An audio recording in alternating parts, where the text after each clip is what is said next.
Mesdames et messieurs, bonsoir, bienvenue dans votre journal.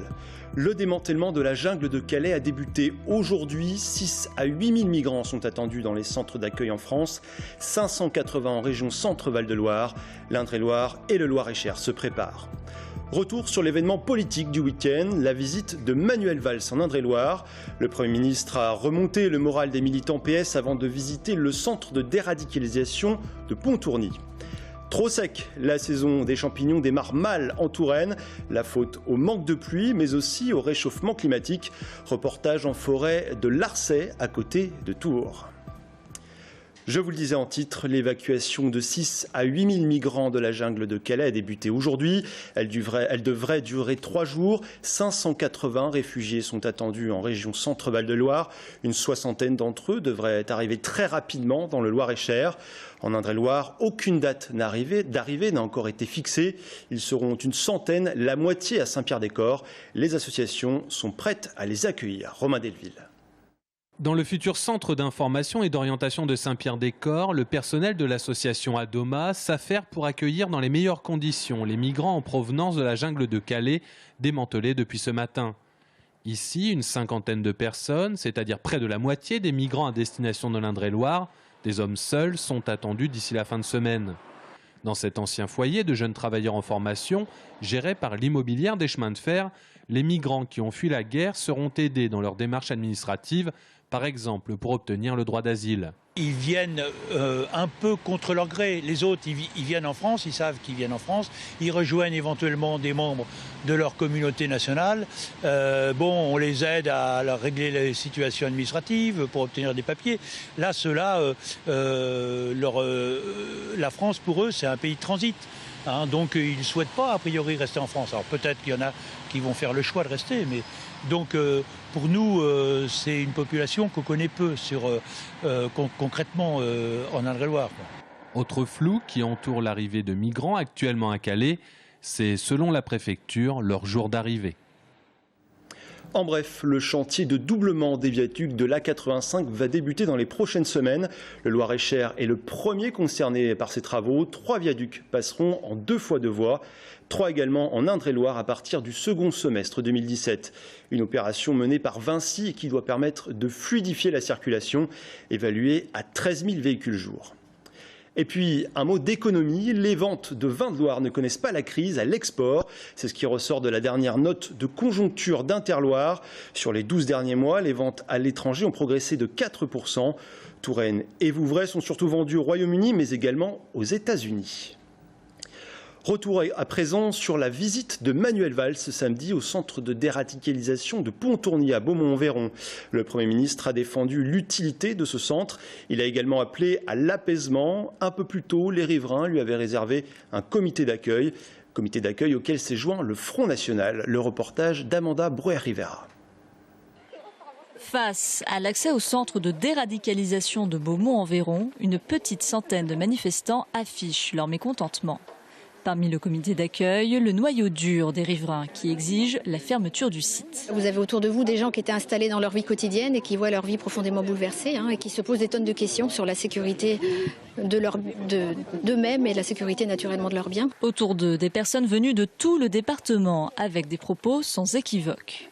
Ils sont là parce qu'ils vont être bien nourris, tranquilles, mais ils vont continuer leur pensée coranique. Ça, c'est inné, ça, c'est dans leur gène, on n'y peut rien. J'ai rien contre, ils sont mieux chez eux que chez nous. L'État n'a pas à aider des délinquants. L'État est là d'abord pour faire respecter la loi dans l'intérêt des Français et de ceux qui vivent en France de façon régulière et honnête. Certains habitants sont gênés par la présence du Front National et redoutent une récupération du mouvement. Ce n'est pas le cas du président de l'association des riverains. Chacun s'exprime comme il l'entend, qu'il soit de droite, de gauche ou FN, pourquoi pas. Et puis c'est tout, donc à l'heure actuelle c'est comme ça. Les gens du FN ils sont derrière. Nous simplement ce qu'on demande s'ils viennent c'est de ne pas venir avec des pancartes et choses comme ça, mais on ne s'intègre pas. Non, il n'a jamais été question de ça. Après plus de 2 heures d'attente, la foule excédée découvre au-dessus du cordon de sécurité que Manuel Valls est arrivé par un autre chemin. Un conseiller du Premier ministre vient à leur rencontre. Non mais là, on attendait Monsieur Valls là. On parlera des garanties. Et Monsieur Valls, il est où là? Il n'a pas pu venir nous parler là? On parlera du besoin de traiter ces jeunes qu'il faut... Mais on n'en a rien à faire de ces jeunes. On veut que ça ferme, vous avez pas compris. Venir s'installer à côté d'une centrale, c'est dingue. Mais vous arrivez de Paris, vous connaissez rien ici, vous connaissez rien à la Touraine. Pendant ce temps, à l'intérieur du centre, Manuel Valls visite les lieux et échange avec l'équipe ainsi que 2 pensionnaires, hors de la vue des journalistes. Il se félicite de cette expérimentation. Pour lui, le mécontentement des riverains va se calmer avec de la pédagogie. Ici, il y a des jeunes qu'on accueille, ce qu'on appelle du bas du spectre. Ce ne sont pas des terroristes, c'est des jeunes qui se cherchent, qui n'ont pas basculé, qui s'interrogent et qu'il faut aider. Il vaut mieux qu'ils soient dans des centres de ce type, sur une base volontaire, que dans la rue ou ailleurs. Ou alors là, sur Internet ou avec des mauvaises fréquentations, ils pourraient basculer. Donc c'est plutôt un gage pour leur propre sécurité, ici comme ailleurs. Face à cet échange de sourds, l'association étudie une piste judiciaire pour obtenir la fermeture du centre. Manuel Valls qui avait un autre rendez-vous politique cette fois. Le chef du gouvernement s'est rendu à l'université décentralisée du PS au centre des congrès de Tours. Le Premier ministre a été présent notamment pour doper le moral des troupes. On l'écoute, suivi des militants présents. L'enjeu est bien plus important. Il est d'éviter que la gauche ne s'efface. Il y a eu des échecs, des erreurs, bien sûr, et surtout que l'on ne peut pas tout régler en 5 ans. La politique, c'est aussi un exercice d'humilité. Mais moi, je veux que nous soyons fiers de ce que nous avons accompli. Ça ne vous a pas échappé qu'il y a une primaire qui va avoir lieu. Donc de toute façon, c'est pas à travers ce genre d'exercice qu'on solde les querelles, les controverses qui se sont développées au cours de ce quinquennat. On les soldera et on sera capable de retrouver une unité derrière lorsqu'il y aura eu une confrontation d'idées devant l'ensemble du peuple de gauche. Je pense que le fait que la parole vienne aujourd'hui auprès des militants était importante et ce que j'ai entendu auprès de l'ensemble des participants était plutôt quelque chose de très positif. Je suis confiante pour l'avenir, on a des valeurs à défendre. Après, c'est vrai que par rapport aux personnes qui vont les défendre, il va falloir définir clairement qui va les défendre. Mais les valeurs restent bonnes. Comme ça a été dit là dans les discours, il y a eu souvent des débats, souvent des divisions par le passé, mais au bout du compte, la famille a toujours réussi à se regrouper au dernier moment et à faire bloc. Comme chaque lundi, on ouvre une page sport avec vous, exceptionnellement, Audrey Champigny. Bonsoir. Bonsoir. On commence avec le sursaut spectaculaire du Tour FC vendredi en Ligue 2. Et oui, j'ai envie de dire, enfin, beaucoup critiqués depuis la reprise du championnat, les Tourangeaux ont décroché leur première victoire à la Vallée du Cher. Et avec la manière 4-1 face à Valenciennes, au quart d'heure de jeu déjà 2-1 avec des buts signés Diarra et Philippi pour Tours. Bouanga enfoncera le clou juste avant la mi-temps sur un centre de Belkebla. Valenciennes accuse le coup et ce n'est pas fini au retour des vestiaires. Ravlosson se laissera pousser des ailes en tentant un lob magnifique de 50 mètres. Le gardien de Valenciennes perd qui s'est battu. On écoute l'entraîneur adjoint Sébastien Gondouin. Évidemment heureux. Les garçons ont tout de suite appliqué le travail qu'ils avaient fourni depuis plusieurs semaines et c'est vrai que, mis à part cette petite frayeur en tout début de match où sur un coup de pied arrêté Valenciennes touche le poteau, on aurait pu penser que l'équipe allait se mettre à douter et pas du tout. Ils ont décidé ce soir de se lâcher, de profiter et je crois que la récompense pour le groupe, elle est belle ce soir au travers du résultat et des 3 points. Et puis en volley, le TVB déjà très en forme pour son premier match de Liga. Carton 3-0 face à Chaumont. Et oui, premier match de la saison et première victoire pour le Tour Volleyball à domicile face à Chaumont. Une victoire sans bavure, vous l'avez dit, 3-7-0. Les Tourangeaux n'ont laissé aucune chance à leurs adversaires de mener. À l'heure de jeu, les joueurs de Gianpaolo Medei avaient déjà remporté les 2 premiers sets 25-20. Et même si le collectif n'était pas au complet, le TVB a montré de belles choses. Cohésion, vitesse dans le jeu. David Konechny et le Brésilien Lévi Cabral ont capitalisé 27 attaques à eux deux. De bon augure donc pour la suite. On écoute Pascal Foussard, le manager du TVB, au micro d'Aurélie Renaud. Un super bilan parce qu'on gagne 3-0 contre une équipe qui joue le titre.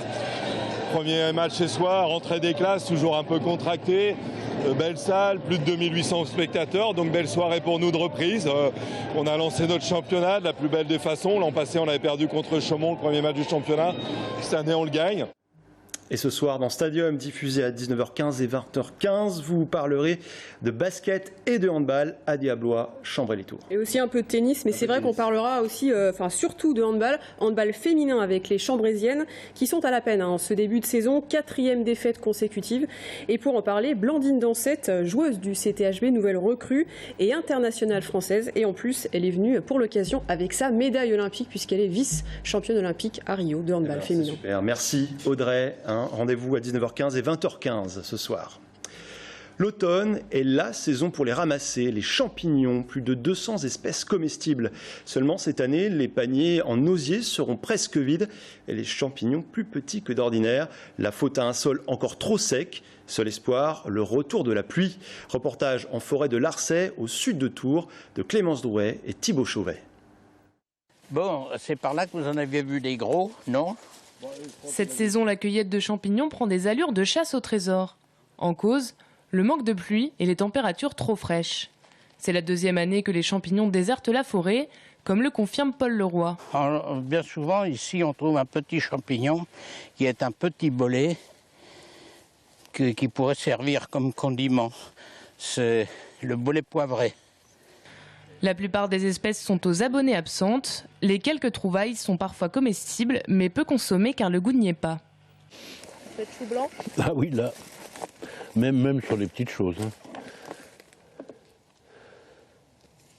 Mais ça, là, ça s'est bien humecté et il va sortir des petites espèces, ça profite d'ici demain après-demain. Hein. Pour les espèces plus volumineuses, en particulier celles qui se mangent, désolé, il leur faut plus de temps. Aujourd'hui, la cueillette tient dans une petite boîte, mais avec un peu de chance, si le temps se maintient, quelques nouveaux spécimens devraient apparaître. Depuis le 8 octobre et l'agression dans l'Essonne de 4 de leurs collègues, la mobilisation des policiers ne faiblit pas. Le gouvernement se veut à l'écoute, l'Élysée va recevoir leurs représentants et pourtant, de nouvelles manifestations sont prévues mercredi partout en France. Au cœur du bras de fer, le manque de moyens et d'effectifs. Quelles sont les conditions pour sortir du conflit ? Nous poserons la question à notre invité Thierry Pouillou. Il est délégué du syndicat Unité SGP Police en Indre-et-Loire.